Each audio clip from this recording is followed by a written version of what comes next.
My name is Anthony James, and I love the German Netflix show Dark. I love it so much that I started a YouTube channel to talk about it. From the start, I've been told that the Dark train won't last forever, and if I want to continue to grow on YouTube, I need to move on. Well, you know what? I don't want to move on. This show is worth more. It's worth more theories, more analysis, deconstruction, and discussion. So if you're not ready to move on either, then you're in the right place. Right here on Dark Discussions.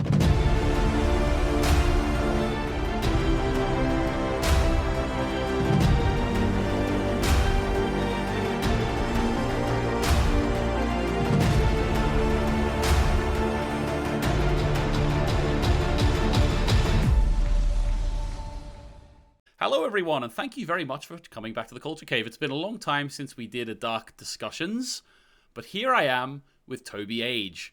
Toby Age, why don't you introduce yourself to everyone? Yeah, hi. I'm Toby Age. I make music. That I dream of you, believe in our faith, though I know that you're miles away. What should I say?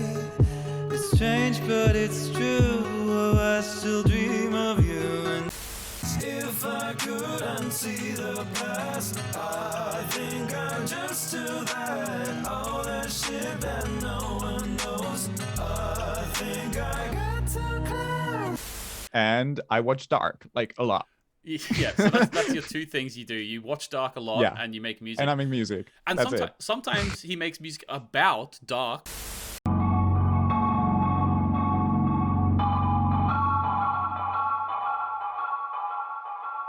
So go over to the YouTube channel, which I'll link down below, Toby Age, and you got a little music sign next to your name as well, I see. Yes. Yeah, which so you know that's serious business. But so go over there, and there's a song that I'm going to link as well, which I think you'll really appreciate it, which is inspired by Dark itself. So go and check that out. It's great stuff. I told Toby before we started recording, I've honestly been listening to a couple of the songs on repeat. I just think it's absolutely amazing stuff. And I assume that you produce it all on your own. I do, yeah. Yeah, it's unbelievable. Well done. Okay, guys, so would you believe we are here to talk about Dark? It does say Dark Discussions at the bottom of the screen. And we're here to talk about the music. Now, the music is a big topic, and it's something that people have been asking for a while now. And I thought to sort of open the door on the music, we would start by just mentioning the montages. But before we get into that, I think it's important to ask Toby, what are your general thoughts of the show? You mean, what are my thoughts of the best show ever made? Yeah, a little I biased absolutely hate it. yeah. Absolutely hate it. Terrible show. Absolutely terrible show. Terrible. Some of those IMDb reviews were right, I would say. That's what I would say. Terrible show. If they voted 0.0, yes. Yeah, that's correct. That's what we can agree with.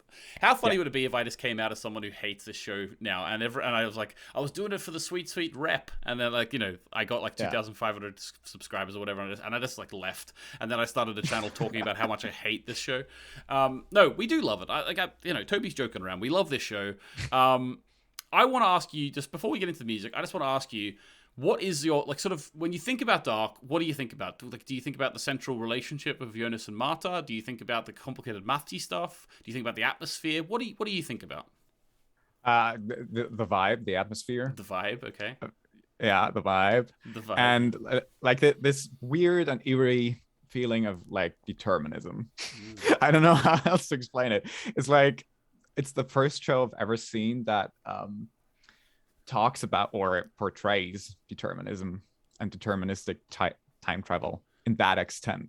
Harry Potter did it before, but this is, and also maybe it's because I'm German, but it has a very realistic feel to it. It's very very close to home to me.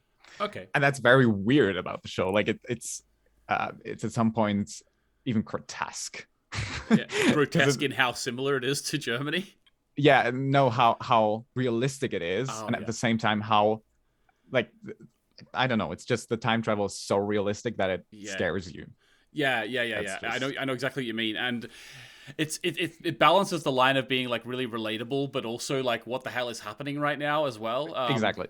Yeah. Yeah. No, I completely get that, and I'm sure people listening to the video are really happy as well. We're getting a German voice finally on the channel to talk about Dark because.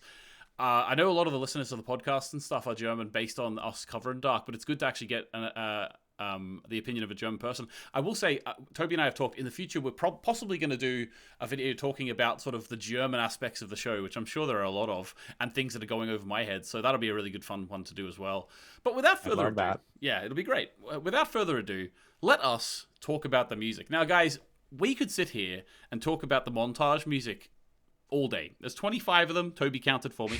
I think in the first season, right. I think in the first season there was a couple episodes which didn't actually have the montages, and then they got to the end of the first season and they thought, you know what, those episodes with the montages are great. Let's just do them from now on. So that's why there's not 28. There's only 26. I think it's 26. Yeah, it's just 26. One episode. There's one episode.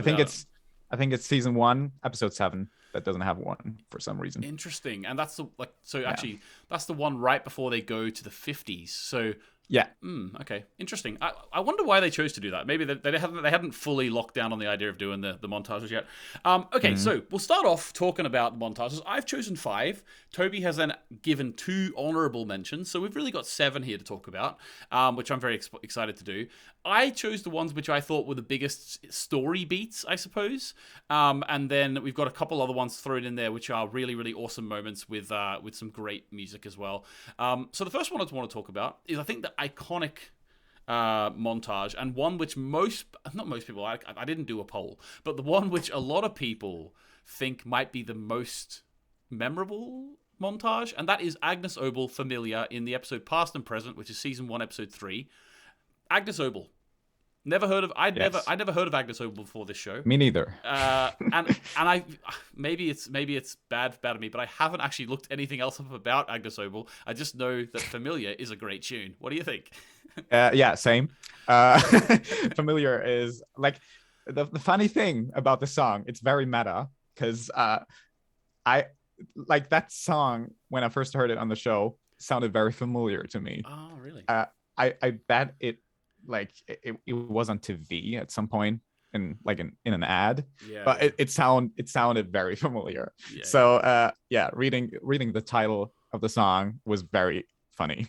It was just comedy, but I mean, it's probably a favorite artist of Baran Bodar and Jantje Friese, I guess, because she appears 3 times in the show. Does she? Okay, that just shows me actually, because this one struck a chord with me so much that I actually properly looked up who sung it, and I've listened to it a lot on Spotify and stuff. I didn't know where else Agnes Obel appears. So where else does Agnes Obel appear? In every season. In season 2, it's wait, I have it here. The first episode, it's happening again. Oh, okay. And in season 3, episode 2, Broken Sleep. Oh, okay. So so there's a lot of Agnes Obel. Really a fave. Yeah, it must be a fave of them. And actually, I just noticed the way you pronounce the creators' names there. Say them again for me. Baran Bodar and Jantje Friese. Okay, because I have had some stick about this. So I say Baran Bodar, which is... Yeah, and Jantje Friese. Jantje Friese. So it's Friese. Which is okay. Friese, yeah. Is it Jantje? Jantje. My weird Australian Irish accent. If I say Jantje Friese, am I getting away with that? Is that all right? That's completely fine. Yeah. Okay. That's basically the same. I mean, except the R, but that's just hard. Okay. But, well, if I start putting the freezer at the end, then people will get off my back about it. I think. Oh, that's what I'll do. Good to have that clarified, and that is actually binding now, so no one can come at me again. That is binding. I have to say to that though, that's the German pronunciation of those names. Oh, it can be that the heritage of these words is something different. I don't know. Okay, well, I'm gonna plead ignorance on that. I've been told by a German person that it is that, and until someone corrects me again, I'm gonna go with Freezer. Because to be honest with you, I think that's fine. I can't believe how ignorant I am, because I was told I was pronouncing it wrong, and I was just like looking at the name for ages, thinking, how could I pronounce this differently? You know. I just didn't know, but Yeah. now I do. So in the song, the montage with Agnes Obel talking about Familia, it goes through. This is sort of the first proper setup of like the links of who's who in the 80s, Yeah. who's who in the present day. You get pictures of like Enos in both times. You get pictures of. I think, do we get Hannah? I possibly actually don't get Hannah. But we get No, we don't. yeah, we don't get Hannah actually. But we get a lot of them. I think we get Katerina possibly. Anyway, we get a few. Yeah. Ulrich definitely. What did you think about the way that this was revealed? The choice of the song. The moment in the show. Did this impact you like the way it impacted me? Absolutely. Yeah. That was like one of the first moments I fell in love with Dark. I have to say, I quit the show in the middle of the second episode because I found it boring. I found it too boring to watch. And then a friend of mine who knew me pretty well, I guess, told me to continue it. And I did. And this was the moment I watched through the entire first season. Yeah. So it does its magic, I guess. So did you actually watch the whole first season before season 2 came out? Were you that early in it, or when did you see it? Yeah, I watched it. I think the show came out in December 2017, and I watched it February 2018. Okay, so you were on from early on. Even so, you in the space of 3 months, you quit the show once and then watched it again. Yes, that was a quick turnaround, actually. Yeah, it was like she was like, no, don't do that. Like, watch this show. Yeah. I've had that feeling a couple of times with certain people as well, and they always love it in the end. They always love it in the end. It's a little bit like, I don't know. It is a little bit plain in the first 2 episodes. It is, but I think I don't feel like it's a flaw of the show. I think it that's why it works that well, because it's so the stuff, if you compare the first episode with the last episode, it's completely insane how the show accelerated. Like that's just amazing. My brother-in-law, who did the music for a couple of our podcasts, I'm going to get him to watch the show soon, and we're going to watch it over 3 days, and I'm going to try and video it for the channel. We'll see if that happens. But when he watches it, he's seen the first season back when the first season came out. I made him watch it back then, and he hasn't seen anything since, and he's kind of forgotten most of the first season, and he really wants to watch the whole thing. And like yesterday I was talking to him, and through some art project that him and my wife are doing at the minute, they were talking about the idea of triples and the idea of 3 characters, and I said, listen, just, I'm not gonna spoil anything for you, but let me just say that in the 3rd season there are 3 characters that are all the same person at different ages, and they follow each other around. And he was like, what? Where does this show go? Yeah, exactly. I don't know how they did this, but however, Familiar by Agnes Obel. I think this song captures this weird I don't know, sense of time. This gap of 33 years, because I don't know if I'm supposed to explain it musically, but I don't know if I can even, but I feel like this rhythm is like it reminds me of a clock ticking. It's always yes the entire song, and then when it gets to the hook, the chords kind of feel like circles to me, which I found very interesting. And I think I don't know if that's just me, but that's what I kind of felt when you say circles. Do you mean like when you go up like how the forever rising there's a name for it, but it's like when you play a scale and then you start the scale again or whatever, it just sounds like you're always going up the stairs, that sort of feeling. Is that what you mean by circle? Yeah, I know that. And no, I don't mean that by circle. I mean, I don't know, sometimes chord progressions, they always go in a circle. They always start, but I don't know, this exact chord progression sounds like a circle because it's so I don't know how else to explain it. It's like it's something that I like that not many songs have. Oh, And I agree. It's very striking. I do love it, and the haunting vocals as well are great. All Yes. right, so the second one I've got, which I think we both agreed before we started that these are great ones, but I did choose. So everyone wants to come up with for the choice. It was my decision to choose these ones, so don't come at Toby on that. It was me. So the next one is A Quiet Life, of course, season 1, episode 10, Alpha and Omega. A Quiet Life by, again, Tejo Tiardo. I don't really know how to pronounce that name. And what's the other one called? I'll let you do that. Which I learned, any non-German speakers, I learned that isn't a name. That actually means something, doesn't it? Yeah, it's cash money. Cash money. It's Blixa. Blixa cash money. I don't know what Blixa means. Okay, so it's kind of like it's kind of like a rapper's name, isn't it? Like someone who's just chosen their own name, you know. But it's pretty cool. So this is the big culmination of the first season, where Stranger Jonas is igniting the time machine in the tunnel, and he's going to try and break it and blow it up, but unfortunately he's the one who causes it, according to Noah. And it's it's very slow. The lights are flickering throughout the whole town. It goes between all three of the time zones, the 80s, the 50s, and the present day. And it's this real reminiscent feeling. I got a real reminiscent feeling, like an eerie tone, where we're sort of looking back on what happened. But also we get a feeling, in my opinion anyway, that it's this is the start of everything going crazy now. You know what I mean? Yeah, absolutely.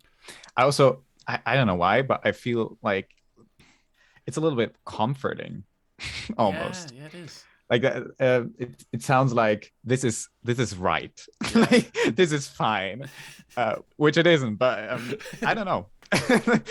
This song just gives me the feeling of I know what you mean. This is okay. This is how it's always been. Maybe. Yes. Actually, that's the nice way to put it. The feeling I get as well is similar comfort.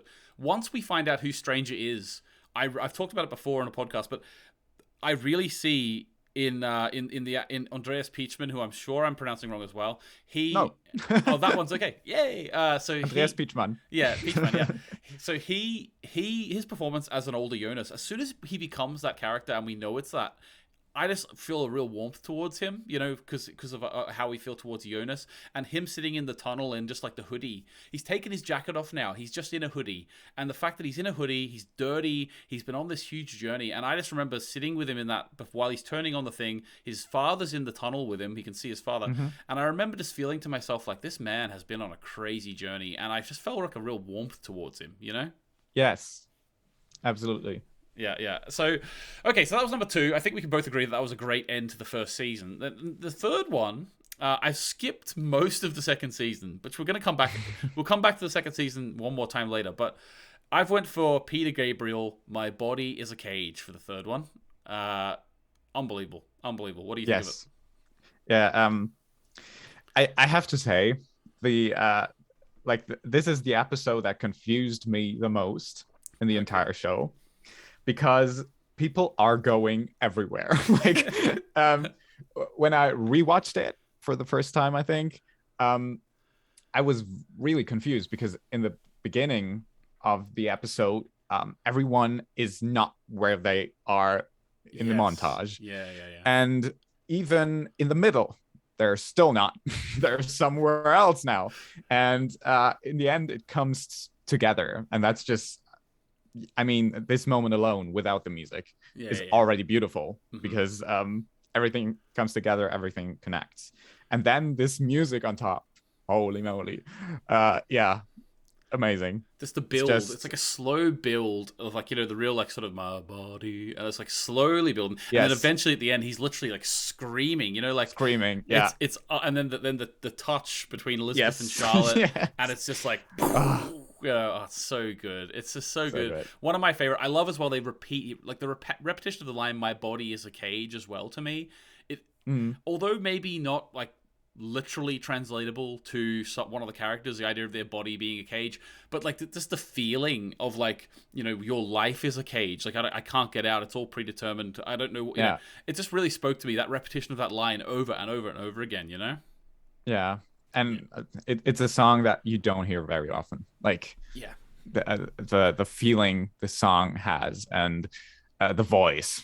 I mean, it's Peter Gabriel after all, but how the way he's singing it is very eerie and at the same time beautiful. Yeah, no, it's absolutely fantastic, and I had to include it on the list because as well, like just before like the huge culmination of the song, and then bang, we get Alt Marta introduced. It's really, and I'm sure that confused the hell out of you. Confused the hell out of me, that's for sure, when it first happened. Yes. You know what I was thinking? I was like, how are they? Like, how will they manage to do this? How? How?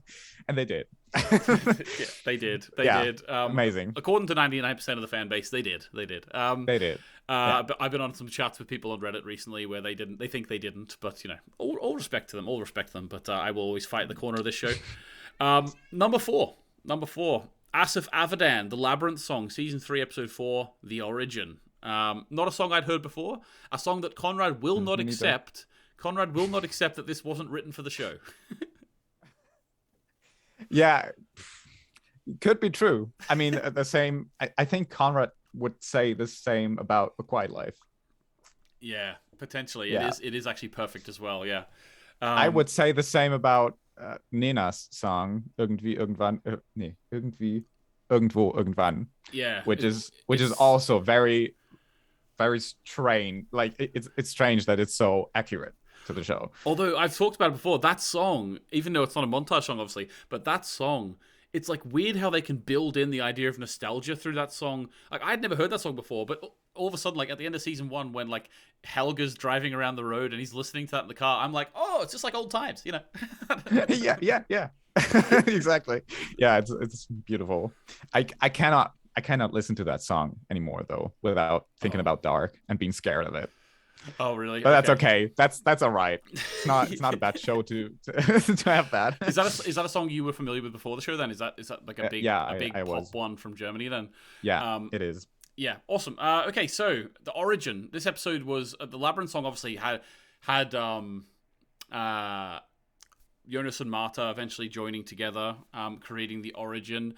The really cool thing is that the lyrics of the Labyrinth song is like as if Theseus refused the red string from Ariadne, and it's kind of what is the case actually, because you know Jonas is lost as hell. Like he is lost here. He doesn't have any thread to reality whatsoever. And in fact, what happens soon after, we know he gets shot, and then there's no more of that Jonas anymore. And I just really love the take on the song, and also just like the haunting vocal again. There's a lot of what I would call haunting vocals in Dark Montages. It is, yeah. yeah.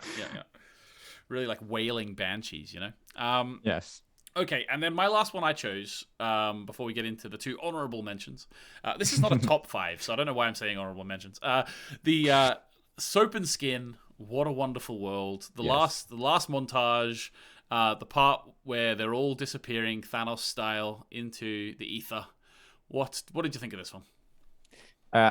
I thought it was amazing. I thought it was the perfect fit for this scene, and I kind of cried myself when I saw Claudia crying. Yeah, I cry every time. Old. Every time. Okay, yeah.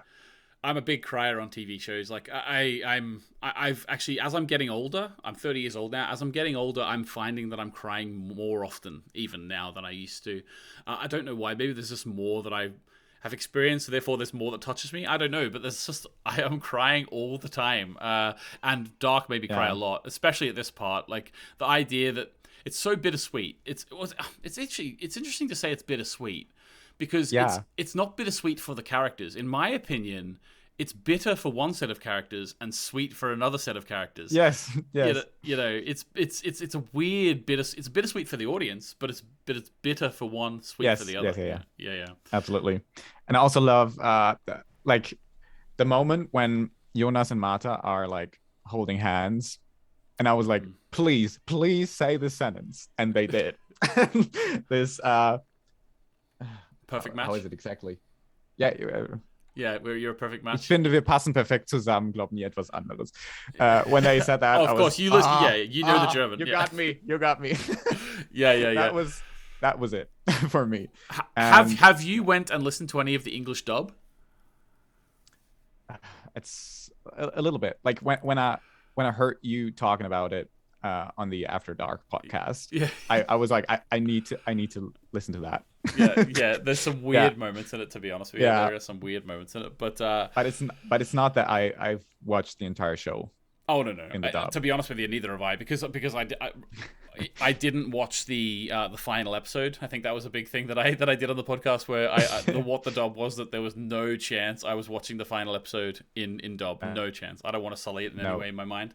But yeah, so they sort of disappear. What a Wonderful World. What I liked about it actually as well is What a Wonderful World is such a recognizable song. Obviously, they had a new version of it, Soap and Skin doing it, but it's such a recognizable song, and a lot of the songs from Dark I didn't know before. But this is like one of the first ones that I did know before. And for me, this literally just for me. Like, other people wouldn't have this because you were more familiar with other songs than I was. But for me personally, I was like, it's like they're going back to the origin world. You know what I mean? Like, the origin world is coming back into, and I sort of view the origin world as our world a little bit. Maybe I shouldn't. They're three things. So therefore, that I'm makes like, sense. Yeah. So now I'm like, What a Wonderful World is one of my only familiar songs that they've done, and we're coming back to my world. You know, that's how I sort of felt. That makes sense. Yeah. I've never thought about it that way, but it absolutely makes sense. Yeah. I don't think they chose to do that way, but for me, it like for my own personal experience. No, I get that. Yeah. It's so cool. Yeah, it's cool. Okay. So we can all agree those ones are good. The couple here that Toby wanted to mention, and I keep throwing you under the bus here, Toby. I love these ones too. Let's be honest. The first one is God's Whisper by Rory, and that is in season 2, episode 7. And I remember this one. I remember this one as the banana song. The banana song. I love that.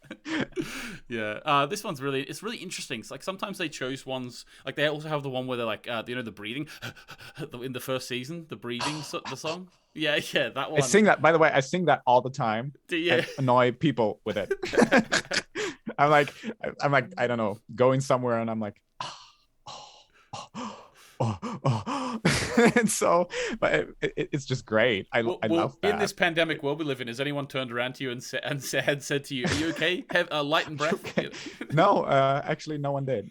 I was quite shocked, but no one cared. No, that's unfortunate. I could have had a stroke. Yeah, they didn't care. So the banana song. The banana song. What is it about this song which speaks to you? That it is upbeat. Like, we don't get that a lot.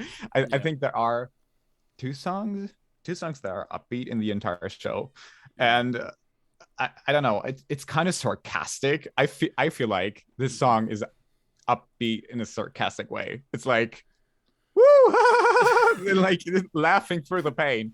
But what I loved about the lyrics is like, I am the savior, I am the savior. I hear God's whisper. It's like everyone is saying that in the entire show. Yes. And this is at a point in the show where the audience has realized that you are not the savior. Like, no one is the savior. Everyone messes up on a very high level. And I mean, we still don't know who the savior will be. Will there be a savior? And I just love song. And I think that's great. I think it's a great reading of that, like the "I am your savior," and like you have like Hannah there with her cigarette, and she's there with Egon, and it's like really just like she thinks she's the dog's bollocks here. Like, she thinks she is the best person in the world, and she's the only one who's got her head screwed on. But it's just like, you're all fools. Like, what are you talking about? I think that's a great reading. Stop. Of it. Yeah, just stop. Everyone stop what you're doing for a minute, and then that'll realign the universe. Okay, so the last one then we were going to chat about is Block Party, The Pioneers.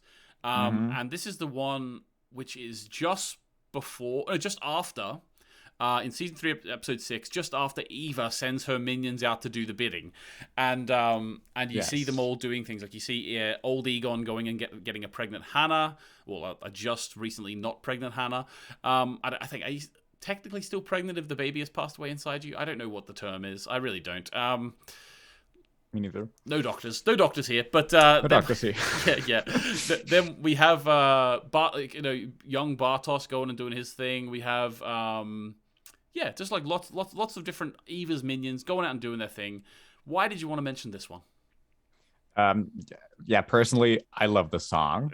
I don't know necessarily whether it's the moment in the show, but I think it like also the things that happen in this montage are just bananas. It's proper, like, it's a moment where a lot of questions are answered, you know? It's like one of those moments where they're just like, you know what, for the next 5 minutes, we're just going to answer some questions for you, you know? Yes. Yeah, that's pretty accurate.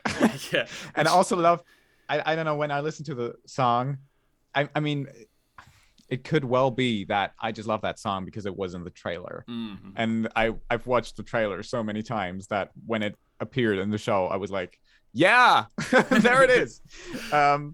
But I also love the cut. Like that might be my favorite cut in the show. When we see Mata being like shackled in this thing, where the tornado comes, and then there's this cut to the trees, and the sun glistens through the leaves. And Eva is saying like, der Anfang ist das Ende und das Ende ist der Anfang, and how she says it. And then this horn in the music, and then we see the split screen. You know, that's just beautiful. It is just beautiful. There's moments in the show where, you know, you just do really get the feeling, just hook it to my veins. You know, you just have that. You have that feeling. You just want to experience it at a deeper level than you can. You know, and I agree 100% with you. I think we would be remiss if we left this conversation without even just having a minute conversation about the opening credits song. Oh yeah, absolutely. Like, it's not technically a montage song, or maybe it is technically a montage song. Anyway, we all know the opening credits song, otherwise known as that song that was one time in Breaking Bad. That song, it's a great mood setter for the show. Goodbye by Apparat, of course. I think, I don't know, I is it the best opening credits of any show of all time? What do you think? I cannot say yes, because I love the American Horror Story intro too much. That's just. Yeah, I'm sorry, but it's great. It is great. I do prefer using original music for the opening credits. Mm-hmm. Like Game of Thrones. That's my personal taste. I think that's why it doesn't appeal 100% to me. Yeah, but, I know what you mean. Like, it's sort of it existed before the show. It will exist after the show in different places. Whereas it's cool if a show has its own original music that will always be that, you know, like where you can say that's dark. Yeah. Like, I mean, Hey I can still Arnold, say that. You know, like Hey Arnold from Nickelodeon. Like that's iconic, you know, whereas the Dark One, of course, it's going to be less iconic because it was in Breaking Bad one time. But yeah, I really like the Game of Thrones music. Say what you want about Game of Thrones. I just think they did such a good job with the theme of that show. Yes. Yeah. I completely agree. Yeah, The Simpsons, of course, classic. Yes. Actually, you're right. Actually, all of the best shows, but when you think of like the best opening credits, although Dark ones are very, very good, the iconic ones are the ones that are original music. I think you're right in that. Mm-hmm. I think you might be right, except for Smallville. Somebody save me. But I haven't heard that song anywhere else. But it wasn't original. Smallville's also a very mixed bag. Let's just say. 14-year-old Anthony was a very confused boy. Right. Okay. There we go, Toby. Well, there we go. We've got through it. We've got through the first chat here. You've passed the interview. No, I'm just kidding. Thank you. yeah, you already know. We were already going to be doing it again before this, but you've done a brilliant job. I think all the comments, let us know in the comments what you think of your favorite montage moments, your favorite montage music. I'm sure that you will have ones that we didn't mention here. Also, make sure you go and check out Toby's channel. In the description, I'll put the links. I might even pin a link because I really want you to check it out because I genuinely love the music that Toby's putting out. Oh, it's so sweet. Thanks. And I think more people need to hear it. I don't really know how to end this because, you know, I haven't done Dark Discussions in so long, but I think I used to say, see you in the next cycle. Ooh. Yeah, let's go for that. Yeah, I've never heard that. Yeah, I'm sorry. No, it's all right. I've never gotten so far. I always joke in the endings of the podcast because me personally, when I listen to a podcast, once the content's done, I sometimes just like don't listen to the outro. I do that as well. So I joke with Conrad sometimes, like, you know, where we're saying like subscribe to the podcast, all this sort of thing, and I'm just like, if you're still here, you know, because I really don't think people listen to the end. It's so sad. But yeah, it is. That's a great. However, that's a great way Yeah. to end Yeah. this. We'll see you in the next cycle. See you later, everyone. See you in the next cycle. Bye.